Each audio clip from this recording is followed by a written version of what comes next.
30 নম্বর পারা থেকে একটি সূরা, আপনাদের পরিচিত একটি সূরা আমি তেলাওয়াত করেছি, সূরাতুল কাফিরুন। কাফিরুন শব্দের অর্থ কি? অস্বীকারীগণ। যারা আল্লাহকে অস্বীকার করে এরাই হলো কি ভাই? কাফের। আরো জোরে বলি, যারা আল্লাহকে অস্বীকার করে এরা কি? কাফের। এই কাফিরুন শব্দের অর্থ অস্বীকারীগণ। এই সম্বন্ধে আল্লাহ তাআলা সূরাতুল কোরআনুল কারীমের ভিতরে 30 নম্বর পারার ভিতরে এই সূরাটা নাজিল করেন। আমি প্রতিবারের মতো এবারও বলবো, এই সূরাতুল কাফিরুন আমরা যদি পড়ি আমাদের আমলনামায় নেকি হবে কি হবে না ভাই? আমরা সকলেই পারি।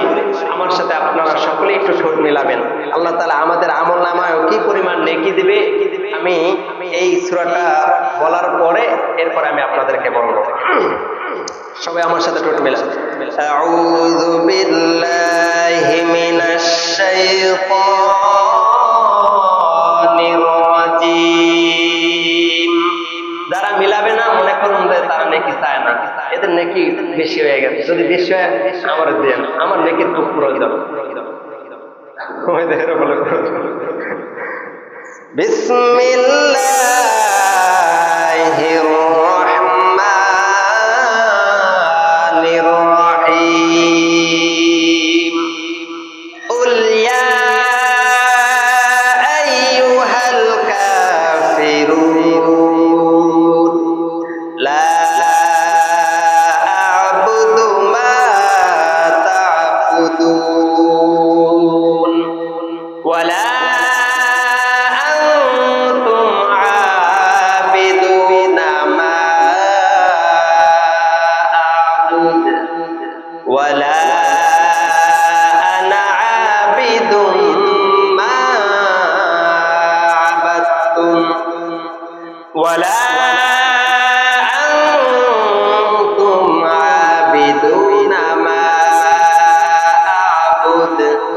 লাকুম দীনুকুম ওয়ালিয়া দীন।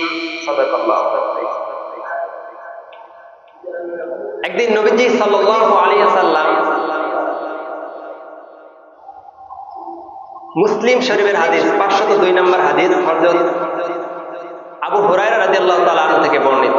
তিনি বলেন, নবীজি সাল্লাল্লাহু আলাইহি ওয়াসাল্লাম একদিন ফজরের আগে যে 2 রাকাত সুন্নাত, এই সুন্নাত 2 রাকাতে সূরাতুল কাফিরুন এবং সূরাতুল ইখলাস, কুল হুয়াল্লাহু আহাদ, এই 2টা সূরা তিনি তেলাওয়াত করলেন ওই 2 রাকাত সুন্নাতে।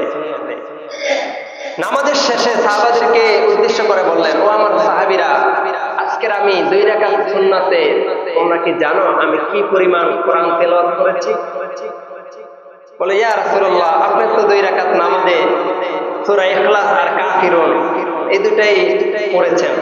তখন নবীজি বলতেছে, তোমরা দেখতেছো আমি সূরাতুল কাফিরুন, সূরাতুল ইখলাস, আমি এই 2টা সূরা তেলাওয়াত করেছি ঠিক, কিন্তু শুনে নাও, আমি প্রথম রাকাত যখন সূরাতুল কাফিরুন তেলাওয়াত করেছি, কাফিরুন তেলাওয়াত করতে দেরি হয়েছে, কিন্তু আমার আমলনামায় এই কোরআনের 4 ভাগের 1 ভাগ তেলাওয়াত করার নেকি আমার আমলনামায় যোগ হতে দেরি হয় না।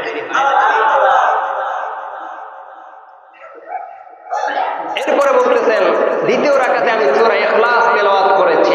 তোমরা জানো, একবার ইখলাস তেলাওয়াত করার কারণে কোরআনুল কারীমের 3 ভাগের 1 ভাগের নেকি আমার আমলনামায় আল্লাহ তাআলা লিখে দিয়েছেন।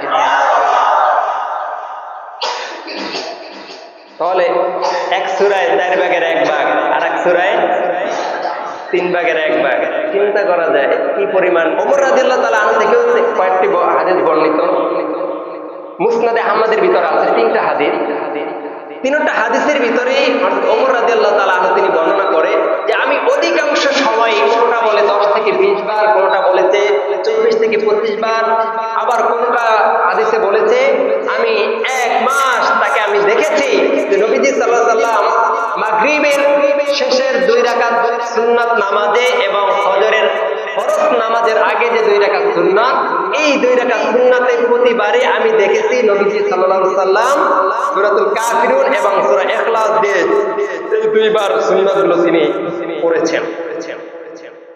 তাহলে এখান থেকে যে ফজিলতের বিষয়, একদিকে আমরা কোরআনুল কারীমের এই কাফিরুন সূরাটা তেলাওয়াত করে আমরা আল্লাহকে জানিয়ে দিলাম, আল্লাহ আমরা কিন্তু অর্থাৎ অস্বীকারী কাফেরদেরকে আমরা ঘৃণা করি, তাদের অন্তর্ভুক্ত, তাদের দলে আমরা নয়, আমরা তোমার দ্বীনের ইসলামের অন্তর্ভুক্ত। এই ঘোষণা আমরা সূরাতুল কাফিরুন পড়ে আল্লাহকে আমরা বলে দিতেছি।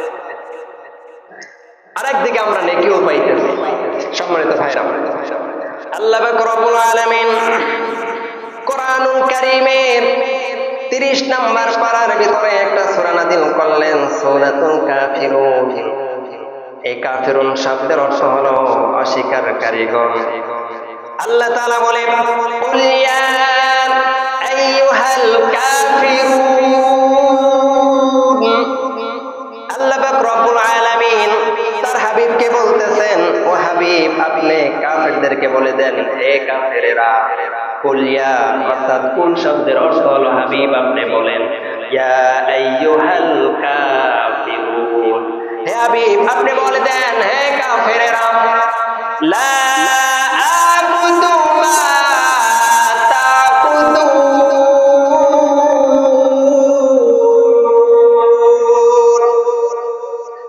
আল্লাহ পাক রব্বুল আলামিন জানিয়ে দেয়, হাবিব আপনি তাদেরকে বলে দেন, আমি যার ইবাদত করি না তোমরা তার ইবাদত করো। এই কথাটা কখন আসছে? এটা ঐতিহাসিক ইতিহাস না জানলে তো, এই সূরাটা যখন নাযিল হয় এটা না জানলে তো আমাদের বুঝে আসবে না। আমার ভাইরা, আল্লাহ তাআলা যদিও এটা মক্কার উপর এটা নাযিল করেছেন, মক্কা কাফেরদেরকে উদ্দেশ্য করে এটা বলেছেন, কিন্তু শুধু মক্কার কাফেরেরা বলতে নয়, তাম পৃথিবীর যত কাফের মুশরিক বেঈমানেরা আছে সবার জন্য এই সূরাতুল কাফিরুন। একবার কাফের দল নবীকে প্রস্তাব জানালেন, ও আব্দুল্লাহর বেটা মুহাম্মদ, তুমি যে এক আল্লাহর ইবাদত করার জন্য আমাদেরকে আহ্বান করো, এক আল্লাহর ইবাদত করার জন্য আমাদেরকে বারবার তাকিদ দাও, আমাদেরকে আহ্বান করো ইসলামের দিকে, এটা তো কোনোদিন হয় না। আসো আমরা সমন্বয় মিলে দুইজনে আমরা মিলেমিশে কাজ করি। হাবিব বললেন, কি সেই কাজ? কাফেররা উত্তর জানালেন যে আমরা এটা করতে চাই, 1 বছর আমরা আপনার এক আল্লাহর ইবাদত করব, আর 1 বছর আপনি আব্দুল্লাহর বেটা মুহাম্মদ এবং আপনার অনুসারী যারা আছে তারা আমাদের মূর্তি পূজা করবেন। বলেন না নাউজুবিল্লাহ।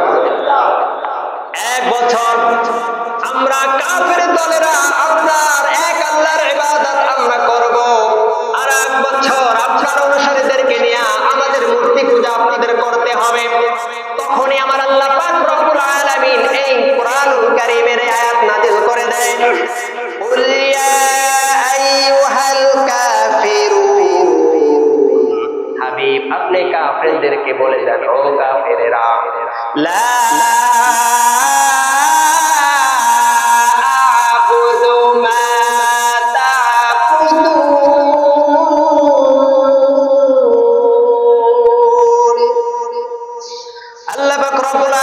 জানিয়ে দিলেন, ও হাবিব আপনি তাদেরকে বলে দেন, আমি যার ইবাদত করি না তোমরা তার ইবাদত করো।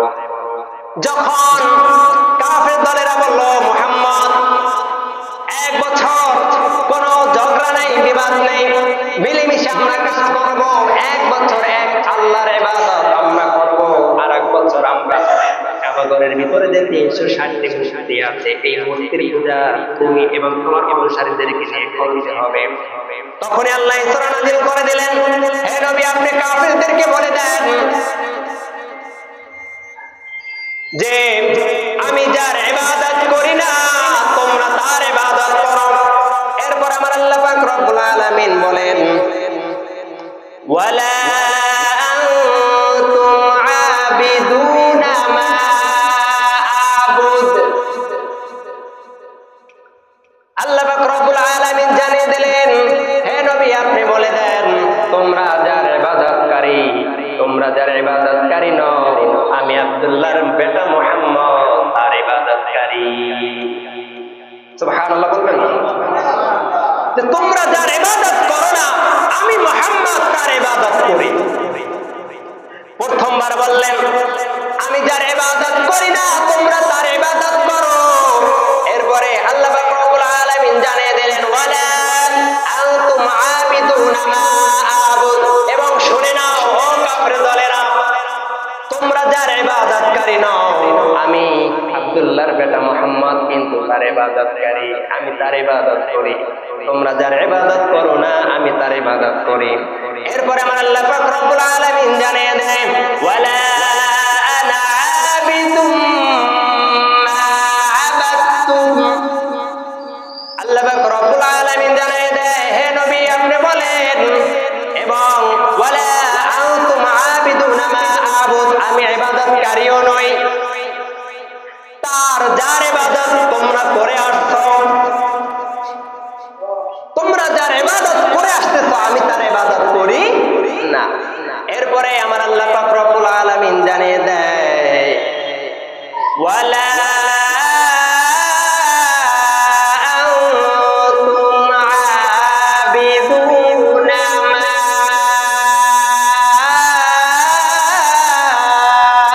আবুদ। আল্লাহ পাক রব্বুল আলামিন জানিয়ে দিলেন তোমরা যার ইবাদতকারীও নও, তোমরা যার ইবাদতকারী নও আমি তার ইবাদত করি। এরপর আমার আল্লাহ তাআলা জানিয়ে দেয় লাকুম দীনুকুম ওয়ালিয়াদিন,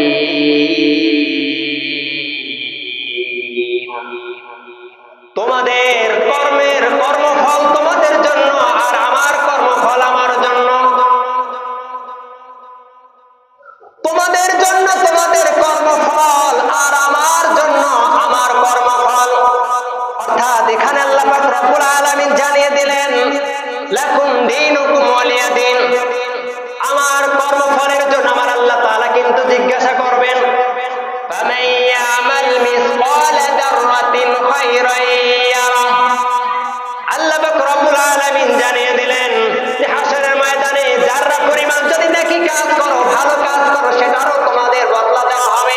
ওয়ামান ইয়ামাল মিসকালা যাররাতিন শাররান ইয়ারা, আর যদি তোমরা হাশরের ময়দানে দুনিয়াতে থেকে যদি কোনো যাররা পরিমাণ অন্যায় নাফরমানি করে থাকো সেটার বদলাও হাশরের ময়দানে কিন্তু দেওয়া হবে। অতএব সেটার কারণে আল্লাহ বলে লাকুম দীনুকুম ওয়ালিয়াদিন, তোমাদের জন্য তোমাদের কর্মফল আর আমার জন্য আমার কর্মফল। ও মুসলমান, যারা একবার মুসলমান হয়েছে, সূরা হিজরের 99 নম্বর আয়াতে কারিমার ভিতরে আল্লাহ তাআলা জানিয়ে দিয়েছেন ততদিন ইবাদত করতে হবে। কতদিন আমাদের জন্য ইবাদত করতে হবে বলতে পারেন? আমাদের জন্য কতদিন ইবাদত করতে হবে? আল্লাহ যতদিন আমাদের জীবন থাকবে, যতদিন হায়াত আমাদের শরীরের ভিতরে থাকবে, হায়াত শেষ, আল্লাহর আর কোন ইবাদত করতে হবে না। আপনি হায়াত থাকা অবস্থায় যা করেছেন এটার জবাব আল্লাহর কাছে দিতে হবে। লাকুম দীনুকুম ওয়ালিয়াদিন, আপনার কর্মফলের জন্য আল্লাহর কাছে কিন্তু হিসাব দিতে হবে। কিন্তু আপনি মারা যাওয়ার পরে আপনাকে জানাজা দেওয়া হয় নাই অথবা গোসল করানো হয় নাই, এই জন্য কিন্তু আল্লাহ তাআলা জিজ্ঞাসা করবে না ডাক্তার, আলেম তুই তো মারা গিয়েছিলি, তোর তো জানাজা হয় নাই, তোকে তো গোসল করানো হয় নাই, তোকে তো দাফন কাফন করা হয় নাই, এটার হিসাব দাও। সেদিন দেওয়া যাবে? কারণ এটার হিসাব দিবে কারা? যারা জীবিত থাকবে তারা। কারণ মারা যাওয়ার সাথে সাথে আমি কি আমাকে গোসল দিতে পারবো? আমার কবর খনন করতে পারবো? অতএব আমার হায়াত যতদিন থাকবে ততদিন পর্যন্ত আমার দ্বীন ইসলাম পরিপূর্ণভাবে মানতে হবে।